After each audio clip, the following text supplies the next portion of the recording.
It is Tuesday, November 30th, 7 p.m. here in Washington, D.C., and I'd like to welcome you to another edition of Nation's Pastime in the nation's capital, WCUA's only baseball-centric talk show. I'm your host, Andrew Snaith, here with my co-hosts, as always, the wonderful James Higgins and Robbie Cruz, and we're going to break down the latest in the baseball world, which, to say the least, is a lot. A lot has happened in the last 2 weeks since we last had our show. Free agent signings, trades left and right as everyone tries to get all their deals in before the work stoppage occurs tomorrow on December 1st. We're going to be breaking down it all and have a full-on discussion about the 20 or so insane deals that we've seen over the past couple days. But first, thank you all so much for tuning in. We're live every Tuesday, 7 p.m. here on WCUA Radio, and our shows are posted after on YouTube in podcast form. Follow our Instagram at NatPastimeCap for all of the updates regarding that, and we're posting there a lot in general, posting about the big free agent deals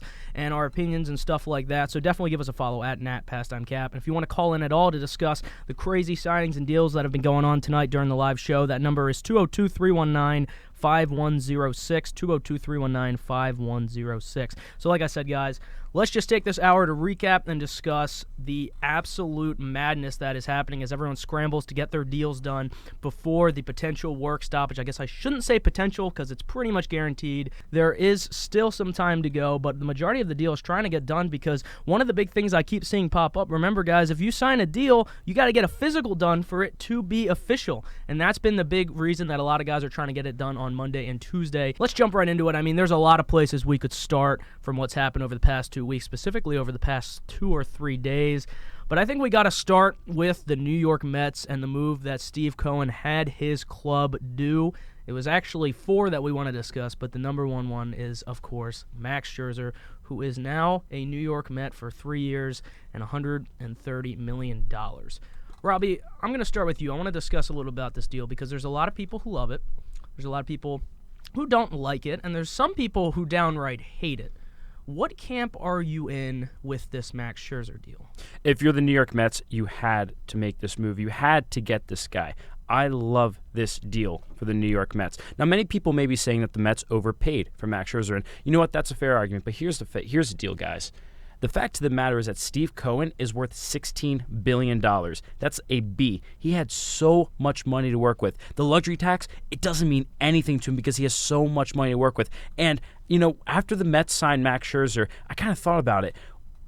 The other GMs that turned the Mets down look like absolute fools right now because they could have signed so many players with so much money, and they chose not to do it just because of the Mets. That's neither here nor there. But with the Mets, you had to sign Max Scherzer. You had to get a pitcher behind Jacob Degrom, and the only way that Max Scherzer would have gone to the Mets is if they massively overpaid for him, and that's what they did here. They had to send a message to baseball. They had to send a message to their fans that they are competitive and that they believe that this is their year potentially. So you had to overpay for Max Scherzer just to get him because he wanted to be in LA, as we all know. So you overpay for him and you get him. And now you have the best 1-2 punch in baseball.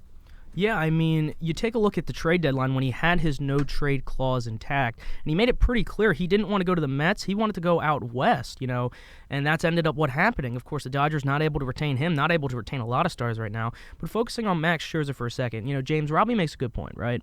That is a billion with a B. He is by far the richest owner in all of baseball and is now blown past the luxury tax like it means nothing. Is this a wake-up call to other teams that they should be doing the same? Because you now have the Mets did this, the Dodgers did this, and, depending on what happens with the new CBA, this is starting to become a little more common. Yes, if teams want to win, they might have to go over the luxury tax, but teams like last year's Dodgers and this year's Mets team are showing that could very well be worth it. And again, I agree with Robbie. I think the Max Scherzer signing was tremendous. I think for the Mets, it was absolutely worth it. You pair Max Scherzer with Jacob Degrom, 2 of the best pitchers in the game. They're both still at the top of their game. Yes, while Degrom might be, dealing with injuries, especially coming off of last year, you still have the best pitcher in the game in Degrom, the best pitcher of the last decade in Scherzer. You pair them up at the top of the rotation, with signing Lindor to the extension last year. You have Pete Alonso, Jeff McNeil. You have a solid core there with the Mets. I think this is a great signing. I think he's worth every penny. I understand the concerns people have being that he will be 38 in July. But Max Scherzer is aging gracefully just like Randy Johnson. And Max Scherzer is an impact guy that every big market team should have been in on. I don't understand why the Red Sox didn't do this deal. I personally, I wish the Red Sox did sign Max Scherzer to this deal. I think it would have been perfect for them.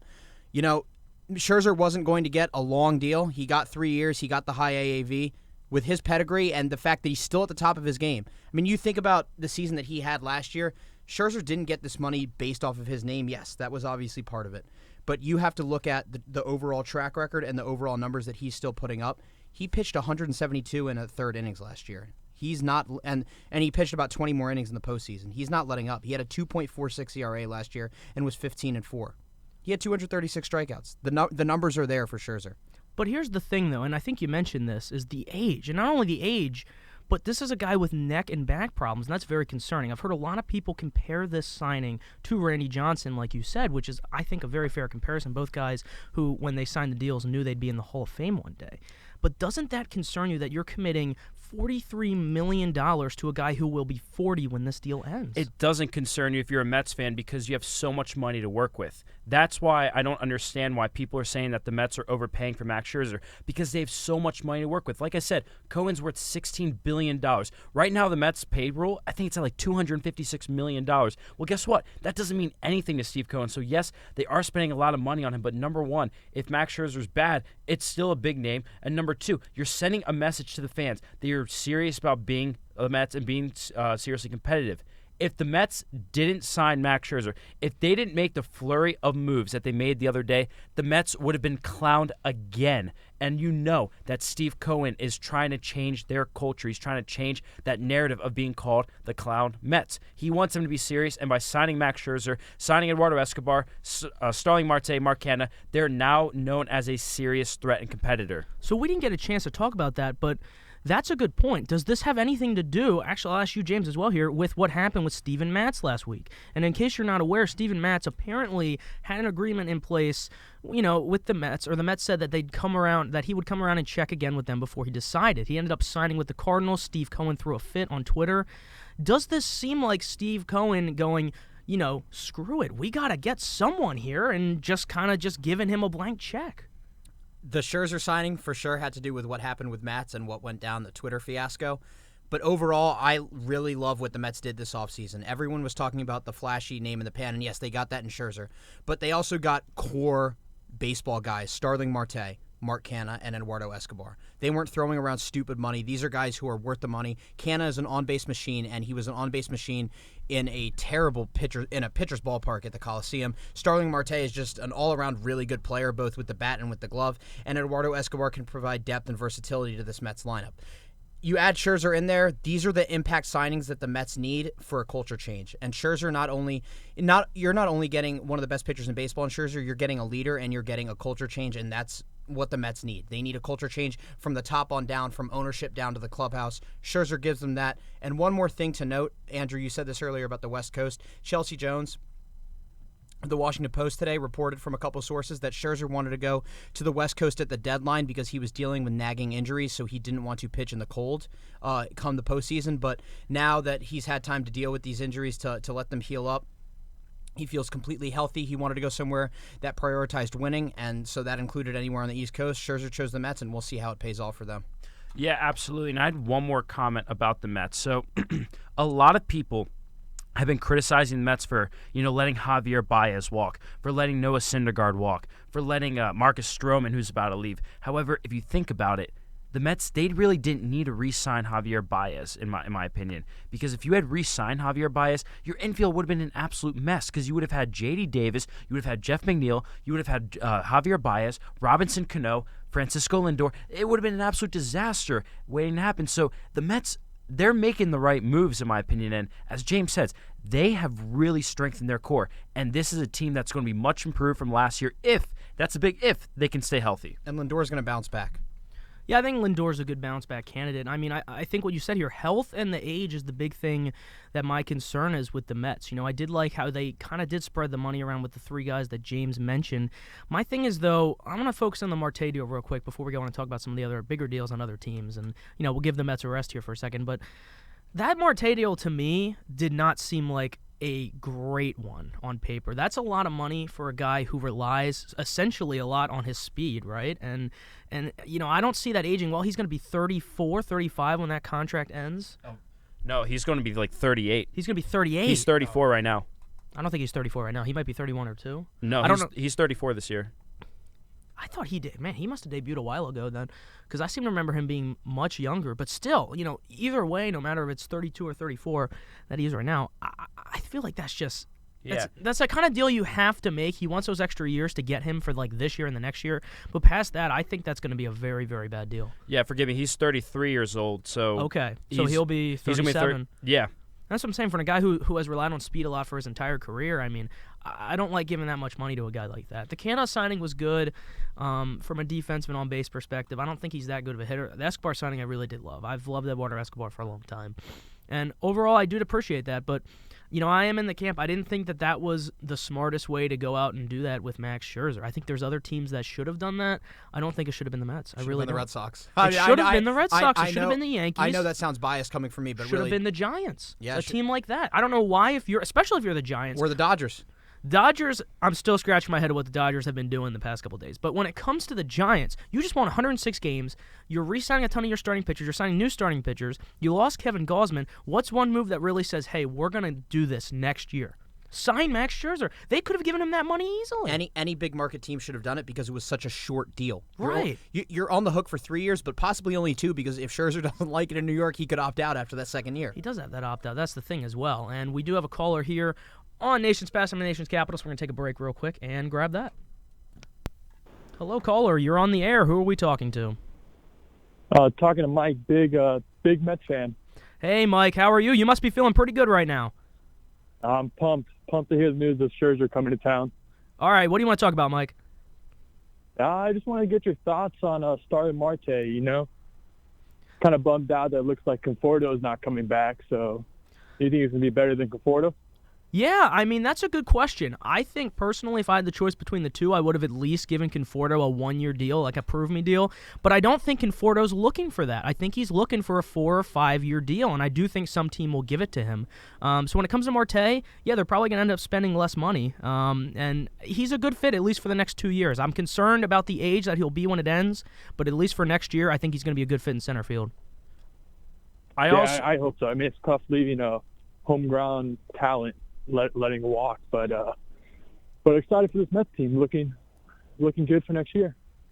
Yeah. Also, I think that the Mets are actually getting an upgrade in Starling Marte over Michael Conforto. I think Marte is much more consistent, and I think he's much better than Michael Conforto as opposed to what he was last year. And I think the big thing with letting Conforto walk is that they were able to spread around some of the money that they would have had to spend on Conforto. You look at Canha, you look at Escobar, you look at Marte, those are all upgrades, whereas if they brought back Conforto, they might have only been able to bring in 1, maybe 2 of those guys, and probably not Scherzer, just because of how much money Conforto would have cost. I mean, you're probably looking at $20 to $25 million a year. Gotcha. Yeah, I just wanted to hop in and see what you guys thought. Appreciate it. For sure, Mike. Thanks so much for calling in. Have a good rest of your night. Thanks, Mike. Thanks, Mike. Yeah, absolutely. If you're a Mets fan, you got to be feeling pretty good right now. You've essentially done probably the best job of the offseason up to this point, although I think an argument can be made for the other team that we're going to talk about right now, and that, of course, is the Texas Rangers. You want to talk about a team that's making a statement this offseason? It's the Texas Rangers. Over the past couple days, they've committed over $540 million to free agents, and they've signed some absolutely insane names. And, guys, I think it's fair to say, looking on paper right now, they probably have the best middle infield in baseball. Yeah, at least going forward for the next few years. I mean, I think the big thing with Semien is that he can play both shortstop and second base at a high level. And, the Rangers gave $175 million to a 31-year-old shortstop and second baseman. And how much that will pay dividends down the road when they are probably more in a position to win, we'll see. Because, the AL West is going wild right now, and none wilder than the Texas Rangers. But right now, there's, going into 2022, I don't think they're ready to win yet. John Gray was a big signing for them, obviously, in terms of depth of rotation. But you look at the rest of the team and the rest of the outlook for the division, it's still the Astros division to lose. The Angels are making a lot of moves, and the Mariners, they were pesky last year, and they're active again. So it's going to be a competitive division. I do like the bold statements that they're making. We talked about they have money to spend. They're in a new ballpark. Why not expedite the rebuild? I was very close to nailing the Corey Seager. Everything with Corey Seager. Close, I said Corey Seager to the Rangers for 10 years, $315 million, $10 million short. But I understand the pause around giving Seager 10 years because he is injury prone. But look, Chris Woodward, Texas's manager, was his infield coach in L.A. Tim Hires was his hitting coach in L.A., both in 16 and 17. Seager is the perfect guy to expedite the rebuild. He's one of the premier players in the game of baseball, one of the top 2 or 3 shortstops. He's everything that you look for in an overall player. He's got all 5 tools at times. He's flashed all of them. The injuries are a concern, but Seager was the big move that Texas needed to make, and overall I like the signing at least for the first 5-6 years of the deal. All right, Robbie, I'm going to ask you here. A lot of people, of course, talking about Corey Seager, talking about Marcus Semien, both very good deals. I want to talk about John Gray for a second, because I think that was one of the more underrated deals that happened over the past couple days. That's 4 years, $58 million, if I'm not mistaken, and they're getting a very solid starting pitcher to add to that rotation. Yeah, I would definitely agree with that. I was a little bit surprised that he got 4 years. I didn't expect him to get 4 years. Did you guys expect him to get 4 years, or what I didn't think he'd get 4, but overall I thought he'd get 3.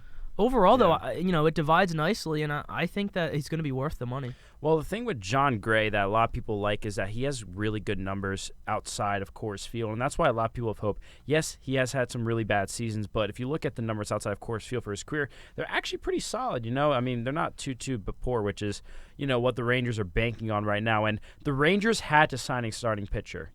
They did need infield help, which they got in Seager and Semien. However, if the Rangers ended up just getting those 2 guys and no pitching, I don't think that they would have been that much better. I think that the lineup would have performed, had better numbers, but the pitching would have been so bad to the point where it wouldn't have really helped them win that many games. The pitching for the Rangers has been a problem for years, and now they got a legitimate pitcher in John Gray, and I think that they still need 1 or 2 more starters and then add a guy in that bullpen, and I think that's a really good Rangers team. I don't think that they're at the Astros level. I don't think that they're at the Angels level yet, but I could see them being the third best team in the AL West if they get 1 or 2 more starters. So let me ask you, are the Rangers done? That's $540 million spent, but they still technically have payroll space. I don't think so. I think they're going to sign somebody else. James, what are you thinking? Well, it's more money that they've spent on these 3 free agents than their entire payroll the last 4 years. In terms of adding big names, they're probably done, but if the Yankees or another team really wants Kiner Falefa, maybe they can get a decent prospect haul in that trade. They have a solid foundation there, obviously, with Seager and Semien now, Adolis Garcia. We'll see what happens. Again, next year still going to be tough goings for the Rangers, I think, even with the 2 big additions. I mean, I think we all look at that team. They're not ready to win yet, but they're building something strong, and if they can have if they were to win 75 games this year, that would be a huge win. They continue to build on that, make another splash next offseason, especially when it comes to starting pitching, and then you're looking at the beginning of maybe another Rangers run like we saw in the early 2010s. James is absolutely right. The Rangers are not going to get another big-name player. However, if they do decide to trade Falefa to the Yankees, I think they could get a guy like Domingo Germán or, somebody in the back end of the rotation I think could really help them out.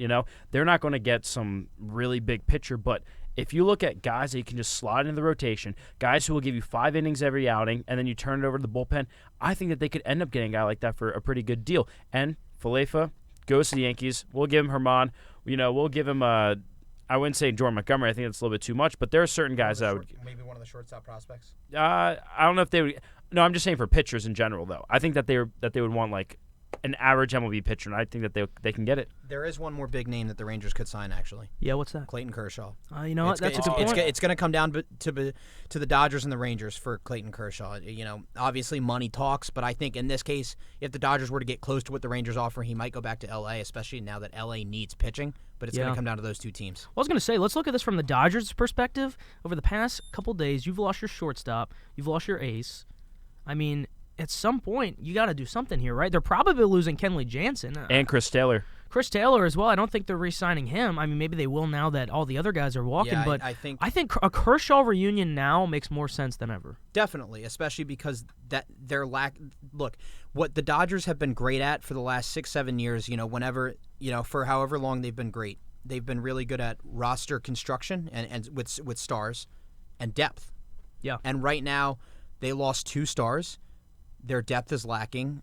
They don't have 2 of their big prospects in Josiah Gray and Keibert Ruiz as they went to the Nationals in the Max Scherzer trade. But not many teams can replace Corey Seager with Trey Turner, and that's exactly what the Dodgers are going to do. Right. And then at second base, not many teams can replace Trey Turner with a Gavin Lux. The Dodgers' depth has taken a hit, sure, but they're still showing off how rich they are in terms of the talent they have. And not only that, you could do something like Muncy, throw him over at second. He's got a torn UCL now. Torn UCL. It's official? Did he say it? So that's a full year then? No, not yet. But I think it's a partially torn thing where that's going to be something to monitor. They could put Muncy at second, but I was going to say there's a lot of first basemen left on the market. I mean, right, and this is something that I'm just throwing out of left field because I've seen some speculation on it. But 2 names to keep an eye on with the Dodgers: Freddie Freeman and Carlos Correa. I agree.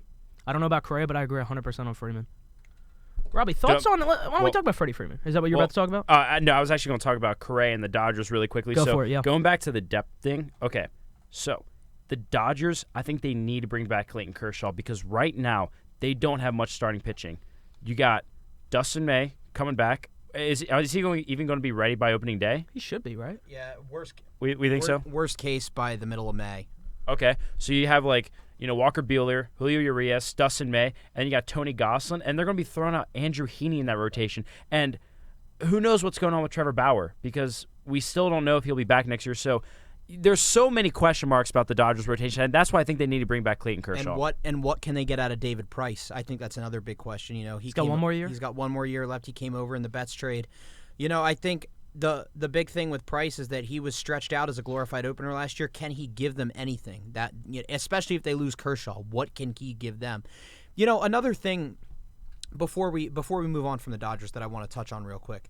I understand not wanting to give Seager 10 years because of his injury history, and they know his injuries better than anyone. And apparently, I'm sorry I'm not giving credit to the right reporter. I don't remember who the ESPN LA reporter was, but the Dodgers apparently offered Seager an 8-year, $250 million extension of spring training that he turned down. And as the season went on, as they traded for Turner, he actually wanted to come back to LA. But more talks didn't materialize. He obviously ends up in Texas now, and he netted another, $70 million from that and 2 additional years. Good for him. But the thing is that the Dodgers, outside of Mookie Betts and Trevor Bauer, don't have anyone under a big contract after 2022. Walker Buehler's still going to be in arbitration. Gavin Lux is still in arbitration. After 2022, they only have those 2 names under contract that aren't arbitration eligible guys. So it is interesting that they didn't give Seager the money yet. That they didn't give Seager the money, period, because they don't have a lot of money on the books after 2022. Yes, they're going to have to sign Buehler to an extension. They're going to have to presumably sign Trey Turner to an extension. But the fact that they didn't give Seager the money after Scherzer left, when that money freed up, that is a little surprising. So, right before the show started, a report came out that the Braves are looking to trading for Matt Olson, which, if they acquire him, that would mean that Freddie Freeman's gone, which I find really interesting. So, James, are you hinting that the Dodgers could look into signing Freddie Freeman for the long term, or are you hinting at something else? Well, the Dodgers lost a big left-handed bat, and Cody Bellinger hasn't returned to MVP form. If the Braves were to move on from Freeman, and look, I still think Freddie Freeman is going to be a Brave 100% for life. I'm not trying to throw anything out there. I'm not trying to be, I'm not trying to get around anything. Freddie Freeman is going to re-sign with the Atlanta Braves. But if for some reason the Braves were to let him go, I think he would be a perfect replacement for Seager in the lineup with that left-handed bat. All right, I got to ask, right? All these reports that are coming out today about Freddie Freeman, how he wants $180 million, 6 years. If he's going to re-sign with the Braves, why hasn't it happened yet? Because everyone says, yeah, he's just going to go back to the Braves, they won the World Series, he loves it there, all that stuff, right? If that's the case, why did this deal not get done already? It just perplexes me. It seems like once again we have a case of the Braves front office trying to pay its superstars under what they're actually worth, and I can't help shake the feeling in the back of my mind that someone's going to come in and value Freeman for what he's actually worth, maybe and probably more, and give him, say, $7,200. And, I just think now more than ever, it's a possibility that he could leave. The Braves messed this up by not extending him in spring training. That's where it started. And look, Freeman is a guy who will age very gracefully because of the way he plays. He's a Gold Glove caliber defender each, year in, year out. He's a guy who hits to power to all fields. He hits for contact. I mean, if you think, let's just throw some hypotheticals out there. You think about Freeman at Fenway Park or Yankee Stadium, one of those hitter parks, he would be magnificent in both of those stadiums. And I think, I don't know why the Braves haven't gotten this done yet. Just give him what he wants, right? Give him what he wants. He wants 6 years, 180. The Braves should just give him 6,200. There you go. He's Mr. Brave. He's this generation's Chipper Jones. I mean, simply put, everyone should covet his services. Every big market team should go after him if the Braves aren't going to re-sign him. It perplexes me. I mean, Robbie, thoughts on Freddie Freeman, right? Because, correct me if I'm wrong, I feel like it would be done right now if it was, I'm not saying he's not going to be a Brave, but if it was 100% certain like everyone's saying it is, I feel like it would be done by now. Yeah, no, I definitely agree. I think that there's a greater chance that he leaves than other people. Now, I know James says 100% that he's going to resign. I don't think it's 100%. At this point, I would say I'm probably like 60-40 he resigns. 60, yeah. 60% he resigns, I would say.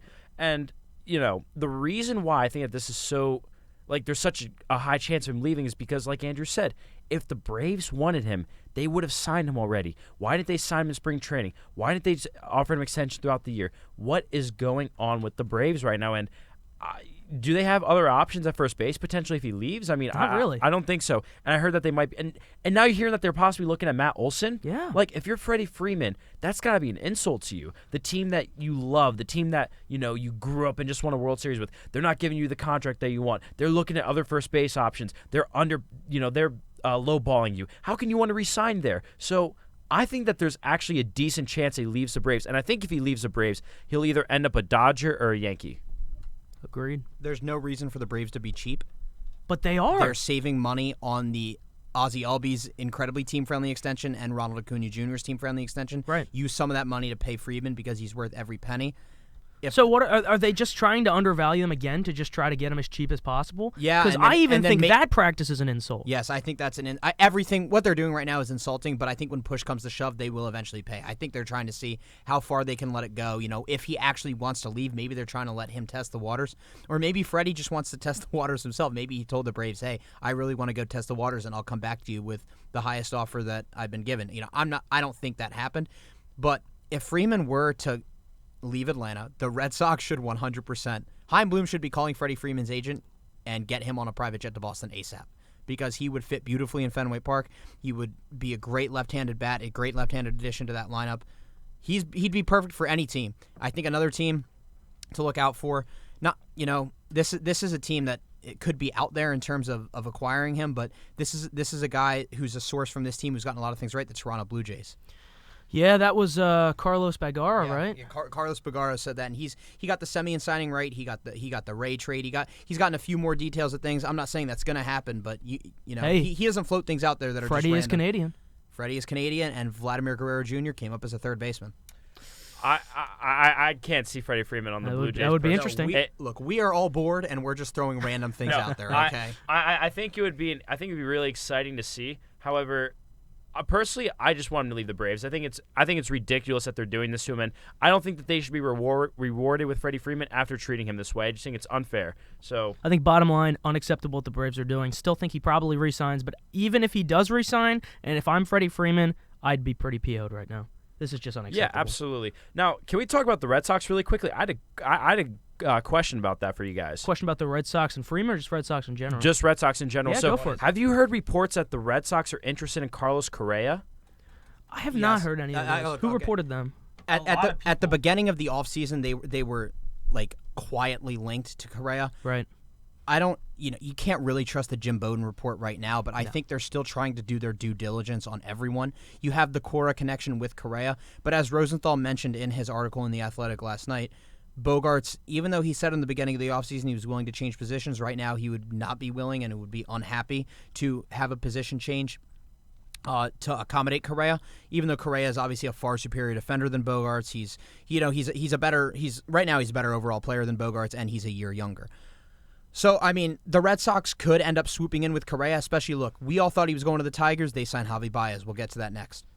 Probably not going back to Houston. He's not going to Texas. The chances that he goes to the Yankees are pretty slim, especially if they're trying to get Andrelton Simmons or Isaiah Kiner-Falefa. With some grunts here from a lot of the big shortstop suitors have already gotten their guy, so maybe the Red Sox do swoop in, but right now I don't see it happening. Really quick on the Red Sox, they need to re-sign Schwarber and get pitching. They're in a better position than most teams in terms of like what they have. They still have most of their team from last year intact. So if they were to go out and get a legit, top end of the rotation guy, re-sign Schwarber, add a couple bullpen arms, that's all they'd really need. I do think they're in a better position than most people think, and I think another big thing with them is just, getting Schwarber on the deal that they want, solidifying the lineup, and continuing to plug away. So here's my thing that I really want to quickly bring up, because you mentioned the Red Sox. They haven't done a whole lot, right? Yankees haven't done a whole lot. Not really connected to anyone. Dodgers, same thing, right? Not a whole lot. They made one signing, of course. Here's my thing. Is it telling that before the CBA expires, the big market teams, Phillies, that's another one, they're the fifth biggest market, I'm pretty sure, aren't doing anything? Is it telling? Do they know something? Do they think something? Because the teams that just the Phillies, you're saying? No. I just said all of the big market teams seem to be sitting on their hands, not really doing anything right now. Or do they think something? Do they speculate something's about to happen with this CBA? I mean, you look at all the teams that are making these moves, they're not exactly the normal big spenders. Well, I think with a couple of these teams like the Tigers and the Rangers, they're in the process of rebuild. They want to expedite it. They have money to spend. I think, you can look, each big market team I think you look at differently.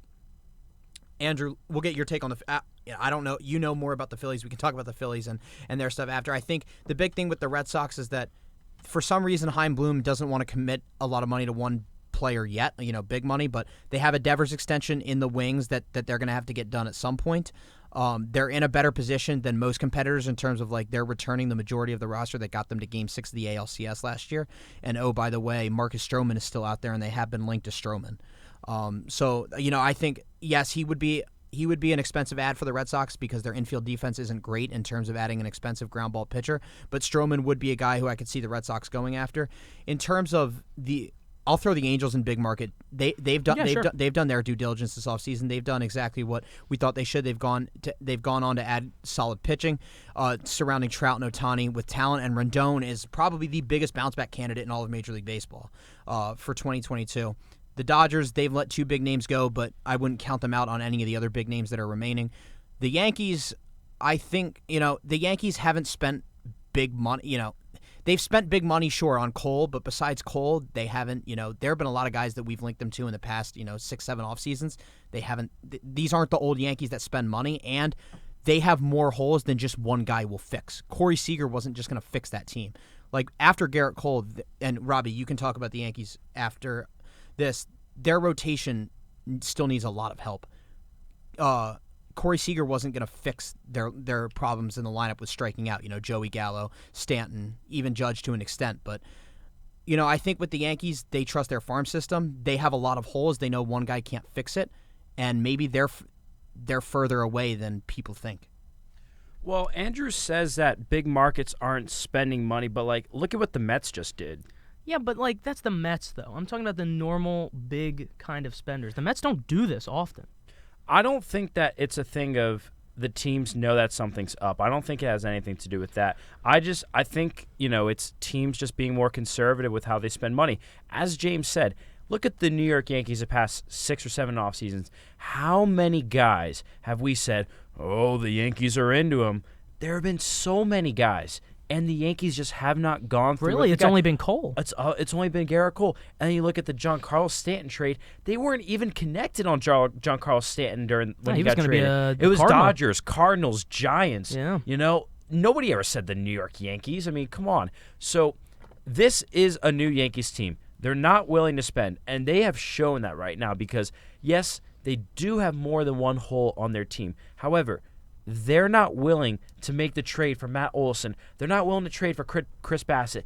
I don't know what's holding things up for them right now. To be fair, a lot of the trade market is frozen now that we're going to get towards the expiration of the CBA, and I've heard that. But why trades in general have been frozen? Why didn't they do this before the CBA expired? Maybe That's the my A's, question. Maybe the A's were asking for a little too much, and they hope they can wait it out. A little too much.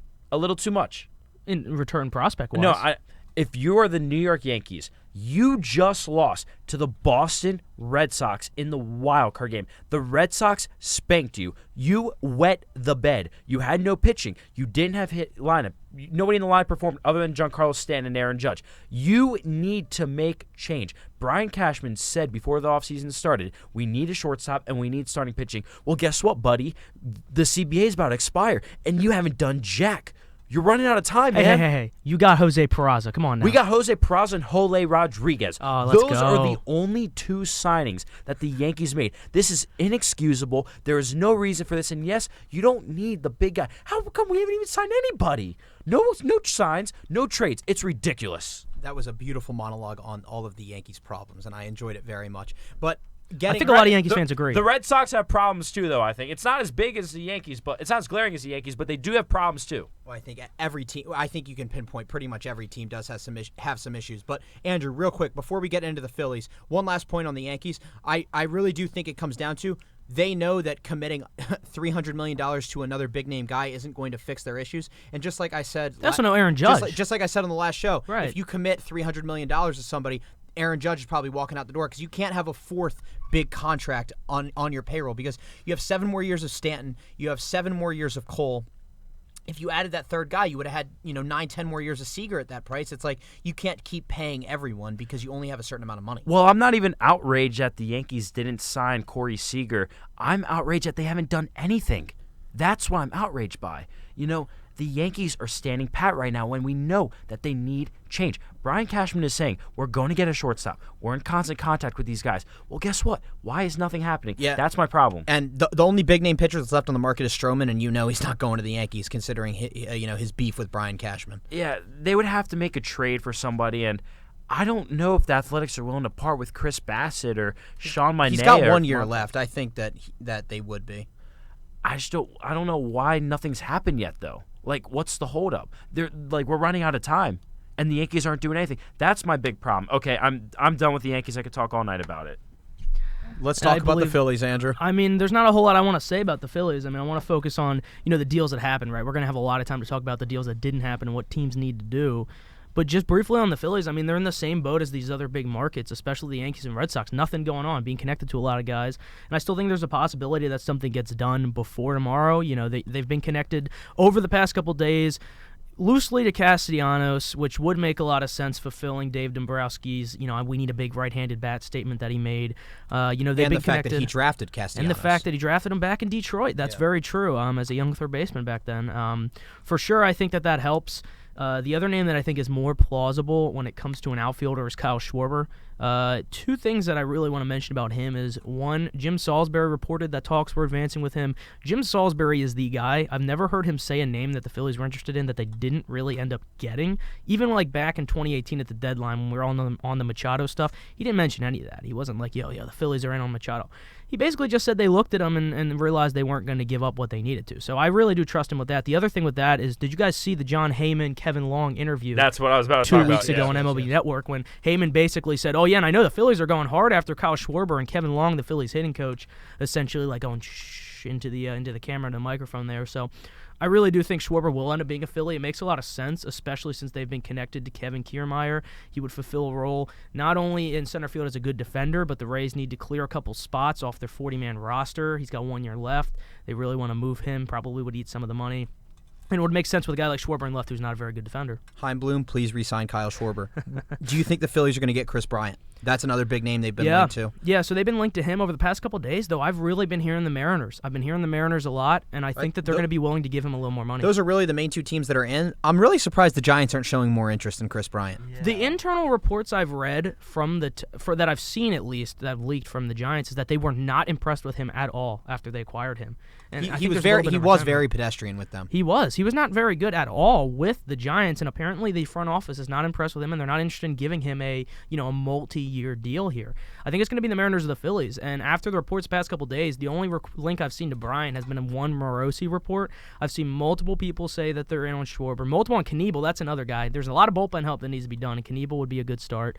So I think those are the two most guys, and I'm going to make a bold prediction that I think by the end of the night, maybe tomorrow, we're going to see that Kevin Kiermaier has been traded to the Phillies. It makes too much sense. They're a team that has not played, I'm not going to say haven't played good defense. I'm going to say hasn't played defense at all for the past 3 years. And to get a guy like Kiermaier would change that a lot, especially in center field. I think another thing, the Mariners are looking to spend. Robbie Ray was a bold move. Very bold. Very. And the Adam Frazier trade, that's not being talked about. That was a good trade. That was a good pickup. They got him for nothing. Yes, yeah. And they have money to spend. If they want to make another big move and compete, they could easily sign Chris Bryant. One point I want to make about Bryant before we move on to the Tigers.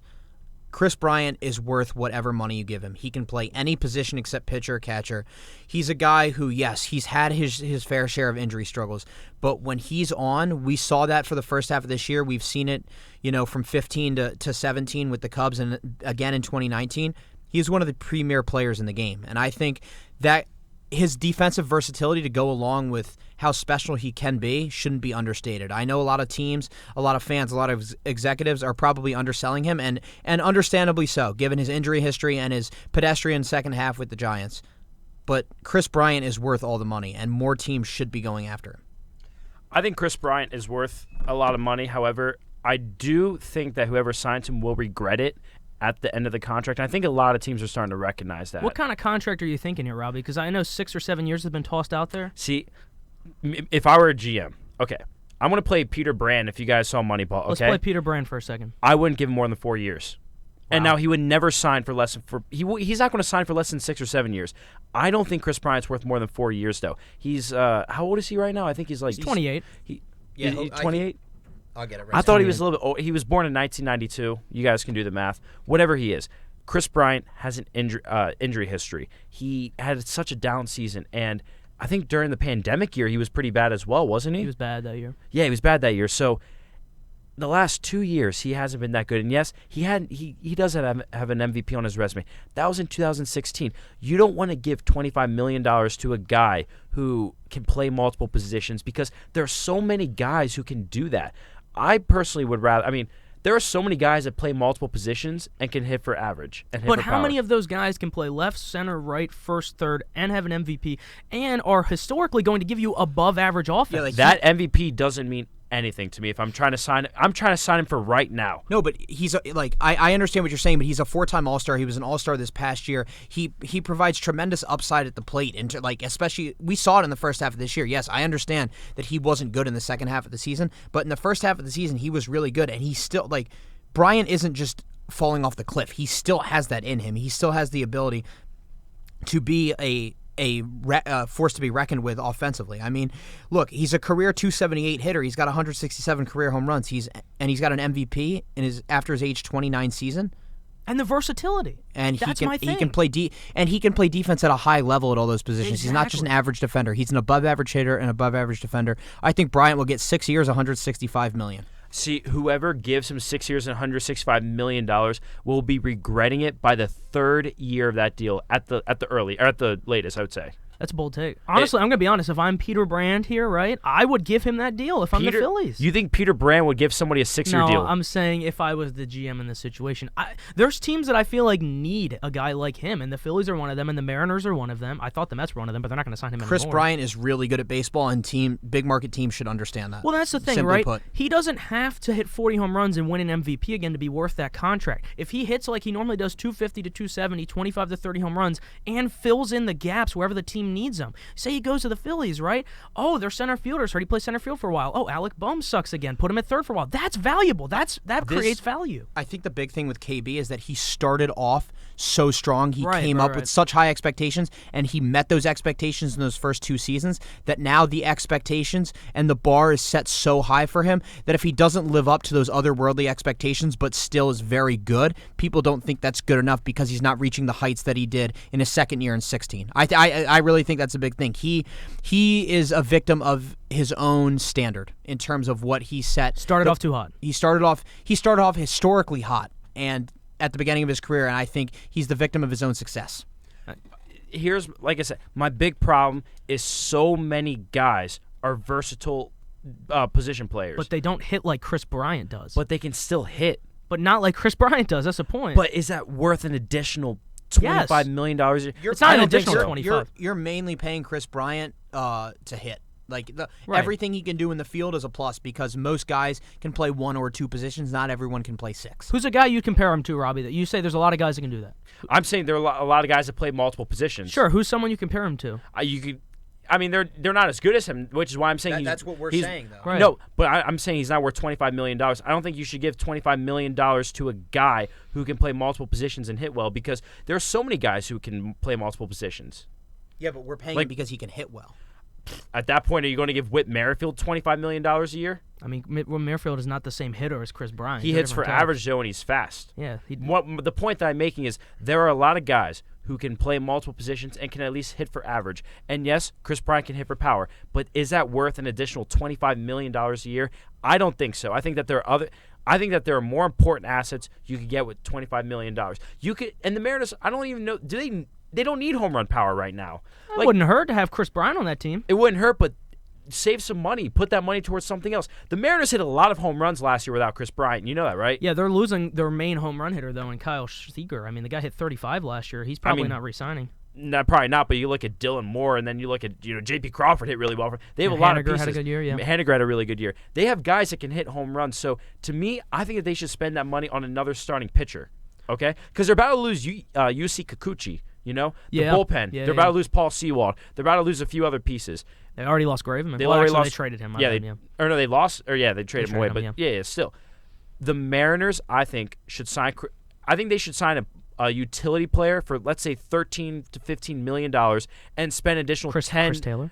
Chris Taylor. There you go. Spend an additional $10 to $15 million on some starting pitcher or reliever. That's what I would do instead of giving all that money to Chris Bryant. Spread the money out. All right, 2 questions about Bryant before we move on. Number 1, you said if you're the Mariners, you don't do it. If you're the Phillies, do you do it? I think that's a completely different situation because I think the Phillies need a power bat. I think they need a home run hitter more than the Mariners do because the Mariners hit so many home runs. The Phillies, I don't think they hit that many home runs last year, did they? Not a whole lot with Rhys Hoskins being hurt for half the year. There you go. So if I'm the Phillies, I would bite the dust and do it. All right, and then final question with Chris Bryant. You said you would not give him 6 years, $160 million. No. Will he get that? Probably, yeah. Yes. 100%, I agree. He's probably going to get 6 or 7 years, yes, I would say. He helps any team. Every team should be in on KB. Final Chris Bryant question. Is he going to be on a team before tomorrow night? Yes. Okay. I'm going to say no. Okay, we got one or the other. I'm going to say no as well. I don't think Bryant makes a decision. I mean, think about it. We've been wrong. In my opinion, I think if he were to have signed, I think we would have heard some things by now. All we've heard is the late rumors about the Mariners and Phillies. Yeah. And the Rockies, but I don't really want to talk before about that. Corey Seager signed, before Marcus Semien signed, before all these guys signed, Javier Baez too, you heard so many rumors. As James always says, the stove was hot with them. Well, guess what? The stove is not hot with Chris Bryant right now, so that's why he's not going to sign by tomorrow. All right, absolutely true. Let me touch on a quick situation. There's a couple quick hits here I want to get in the last 10 minutes, get your guys' opinion on. Firstly, the Kendall Graveman deal, right? This is an interesting one. He got 3 years, $24 million from the Chicago White Sox, and that's a Chicago White Sox team that already has Craig Kimbrell and that already has Liam Hendricks, who I believe was the AL reliever of the year last year. Very, very good bullpen, of course. Kimbrell, not the best second half once he was traded. Does this Graveman signing point to what a lot of analysts have been saying in that Craig Kimbrell is going to be traded before this offseason is up? 100%, and I thought before the Graveman signing that he was going to get traded. I mean, I think the big thing that you look at with the White Sox is that they should have let Kimbrell stay in the closer's role and moved Hendricks to the setup spot. Craig Kimbrell historically has never pitched well in non-save situations. The numbers are just there. I mean, I watched him in Boston for 3 years. If he pitched in a non-save situation, he was awful. I don't know what it is. It's a mental thing. It's a mental thing. The adrenaline's not pumping as much. And he's not good in 4-out save situations. If you have a 3-run lead or less in the 9th inning and you need to get 3 outs, Craig Kimbrell is the number 1 guy I'd go to. If you need more than 3 outs or it's more than a 3-run lead for whatever reason, correct. If it's a 4-0 game, don't go to him. If it's a 3-0 game, go to him. I don't know what it is, but Kimbrell can't pitch in non-save situations. He's on a $17 million deal for 1 more year. It's very affordable for someone of his caliber. He's definitely getting traded. I definitely agree. I think he's definitely getting traded, but here's the thing. I also don't think he can pitch in the playoffs. Wow. Because, when the Red Sox won the World Series in 2018, he didn't close the World Series out. he couldn't even close the series out against the Yankees. He almost blew that. Like, Gary Sanchez was inches away from hitting a 3-run home run and completely changing the landscape of the series. So Craig Kimbrell is going to get traded to a team that desperately needs a bullpen. He's not going to get traded by tomorrow. It's going to be after the lockout ends, and I don't know who it'll be to, but I think we know who it'll probably will be. I've been saying the Phillies for a long time. It's going to be the Phillies if it's going to be any team. I'm going to say that. There's not another team that would desperately give up as much as they would and probably eat some of the salary to get a closer. Personally, is there another team in baseball that needs a lockdown closer more than the Philadelphia Phillies? I think the Red Sox need a closer. Really? Garrett Whitlock. Who's Garrett Whitlock? Yeah, I don't exactly. think he's not. I don't think he's a legit. I mean, no. I'm asking you. Do you think that the Red Sox need a lockdown closer more than the Phillies? No, not more than the Phillies. There's not a single team in baseball. No, I would agree with that, but I think the Red Sox could use a closer, though. I don't think Garrett Whitlock is. I don't think he's going to be the closer. He's good. Don't get me wrong, but I don't think he's like a lockdown closer. Plus, he typically pitches more than one inning, doesn't he? That's because they wanted to extend him out They wanted to make him a starter this year. They wanted to extend him out to that. I hope they don't make him a starter because Garrett Whitlock is a top 5 closer in baseball if they choose to make him so. He was one of the best relievers in baseball this year. He had a 1.96 ERA in 48 innings. He's tremendous. He's everything you could ask for. I meant to say this a couple weeks ago when we talked about the awards. The fact that he didn't appear on one AL Rookie of the Year ballot is. I have no words for it. I mean, Garrett Whitlock was arguably one of the best relievers. He was one of the best relievers in the American League this year. He definitely was the best rookie reliever in all of baseball. It made zero sense that he didn't appear on any ballots. The Red Sox should keep him as a closer. We can get into this more when the lockout happens because we'll have nothing to talk about. But Whitlock can be a top 5 closer in the game. The guy's nasty. All right, you're welcome. You're welcome for Garrett Whitlock. By the way, Brooks Kriske was released, if you saw that. I did see that. He was released. Well, how unfortunate. All right, 2 more deals I want to hit you guys with before we end the show here at 8 p.m., right? We haven't talked about Baez. Let's talk about the Detroit Tigers and Javier Baez. He got around that deal that he wanted. When he was trying to sign the extension with the Cubs, this is around the money and the years he wanted, and he finally did get it. He's going to be the shortstop of the future for the Detroit Tigers. Something I want to note about this deal. The opt-out after the second year. I really like that for him. I don't know what you guys think, but I think that's a very smart decision. He'll be what? He'll be under 30 still when he hits that, or will he be right at 30? He'll be 30. He'll be exactly 30. So if he has 2 monster years, he can opt out and get a ton of money, just like Nick Castellanos is about to this offseason. I've been saying that Trevor Story should do something similar because next year and the year after that, I think the shortstop market's extremely weak for the free agent market. Very, very. The only big shortstop free agent next year is Xander Bogaerts, and that's if he opts out. And he's opting out. You think he's he'll going to opt out? Oh, yeah. Okay. So, yeah, everybody seems to agree that he'll opt out. But either way, the shortstop market will be weak besides Bogaerts. So why not opt out? Be the big shortstop on the market, and there's going to be a team that desperately needs a shortstop. If Anthony Volpe does not work out for the Yankees, if Oswaldo Peraza does not work out for the Yankees, the Yankees are going to be spending big for a short. Well, do we know? I was going to say at this point we don't know. I mean, the Yankees. I don't think we do know. You would think that the Yankees would do. I mean, they're so cheap, like who knows? But either way, somebody would spend money on them if they opted out. All right, Detroit Tigers. I asked you with the Rangers. You said maybe, probably not, a couple more little signings. The Tigers, though. Are the Tigers done? Because as it stands right now, I am not comfortable in saying the Detroit Tigers are a playoff team. But I think they can make a couple more moves and could be a playoff team. They're not done yet. They're not a playoff team yet either, but by 2023, they will be a playoff team. They're going to continue to make moves in the next couple of years, and the division is weak. That's what helps them. The Indians aren't getting any stronger. The Cleveland Guardians aren't getting any stronger. The Royals, they're an enigma in terms of trying to figure out where they're going, what direction they're heading in. And the Twins, they shouldn't have been as bad this year as they were, and then they traded off a lot of their talent. So, although they did extend Byron Buxton. They did. That's a big extension. 7 years, $100 million. Injury prone, yes, but one of the best talents in the game when he's healthy and on the field. The Tigers aren't done yet. I really like the Baez signing in terms of going to make a move. In terms of Baez as a player, he's a high strikeout, low walk guy. Yes, he's got flair. Yes, he's a tremendous defender. Yes, he can hit home runs. But for that kind of money, he strikes out too much and doesn't get on base enough, for me. I definitely agree with that. I don't think Baez is worth that much money. I mean, especially if he's playing shortstop, he's a questionable defender. As James said, a lot of strikeouts, and I don't think he's going to perform as well at Comerica Park as he did at Citi Field. Comerica Park is a pitcher's park. Hitters do not thrive there, and I don't see Javier Baez thriving there either. All right, very fair. Let's wrap up the Tigers then. Why don't we talk about a giant extension that we didn't have the chance to do yet, and that's Wander Franco's $182 million extension over the next 11 years. Guys, the Rays spent money. This is the biggest contract extension in Rays history, the biggest contract period in Rays history. They really see something in Wander Franco, and they've extended him through the next 11 years. Thoughts on this deal deal? Because I think throughout baseball, everyone loves it. Am I wrong? Yeah, absolutely. It was a great deal for the Rays. You had to I don't know if I would have re-signed him this soon, but honestly, I think he's only going to get better, and I think as time went on, he would have only cost more money. We think here that Juan Soto's probably going to get like $450 to $500 million. I would agree. I think Wander Franco could have approached that, honestly. I think he's really special. I think he's going to be incredible. I think that this could end up being a bargain for the Rays, actually. This was a great deal for the Rays. You had to lock him up. He's your shortstop of the future. He's going to win an MVP one day, and as a Yankee fan, I dread seeing him every other day. I think you have to take a look at both sides, right? If you're Franco, that's the most money you've ever seen in your life. You got to agree to it. Yeah, and if you're the Rays, you're like, hey, we think he's going to be a superstar. Let's get him now. He would have been worth more money had he waited, but if you're 20 years old and you get offered the potential of $223 million, obviously with the option for the 12th year, why would you not take it? Yeah, exactly. And, good for the Rays on actually spending money for once and wanting to pay your premium superstar. As a Red Sox fan, I'm not excited at all to see Franco in the division. He's already a Red Sox killer. But here's an interesting note on Franco's salary breakdown. So, but they obviously bought out the rest of the pre-arb years and I believe 6 free agent years. Yes. So he's got a $5 million signing bonus, and then he gets $1 million next year, $2 million in 23 and 24, $8 million in 25, 15 and 26, and then $22 million in 27, and from 2028 to 2032 we'll get $25 million. If you're going to go to that dual market setting of Montreal and Tampa Bay, that's a great marketing tool.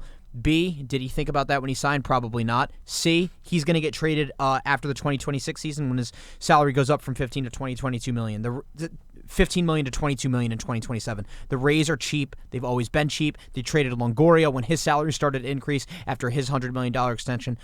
Wander Franco is not going to finish this deal with the Rays. So Wander Franco will not become the longest tenured Ray, is what you're saying? No, he will not, and the Rays will get a haul for him after 2026. All right. I think that's not a bold take at all. I think that could very well happen. All right, guys, we got 3 minutes left in the show here. 2 minutes, actually, before the top of the hour. A couple big names that we talked about have not signed yet, right? And we're going to have plenty of time to talk about where they should after the lockout occurs on Wednesday. But let's go. Last 2 minutes here. Bryant, Castellanos, Story. We can throw Correa in there, maybe one of the other starting pitchers like Stroman. Who is going to sign before the lockout happens? Give me one name, both of you. This is really tough. Or you could say none of them. I think Story's most likely to sign. Okay. You got a team? You have a team? I know I'm putting you on the spot here. Really hard. Putting you on the spot. Hey, I've been saying this for a long time. Story back to the Rockies for 1 year, baby. Story to the Rockies for 1 year. Okay, yeah. Okay, no, Story. Real talk. I'm going to guess Story goes to the Cardinals. I don't know. I literally have no idea. I got 2. Okay. Nick Castellanos to the Phillies, Kyle Schwarber back to the Red Sox. That's So you don't think Trevor Story is going to sign before the lockout? I don't.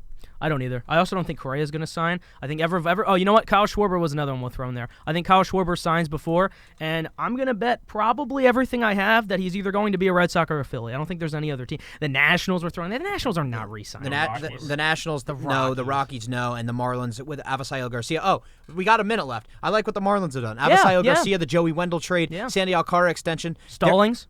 Yep, Jacob Stallings. They're not going to be a playoff team next year, but they'll be pesky, win 70 to 75 games. They're building a solid foundation with Mattingly, who's a very underrated manager. They'll be a good team the next few years. Absolutely. All right, I guess I got my pick here. You said Kyle Schwarber.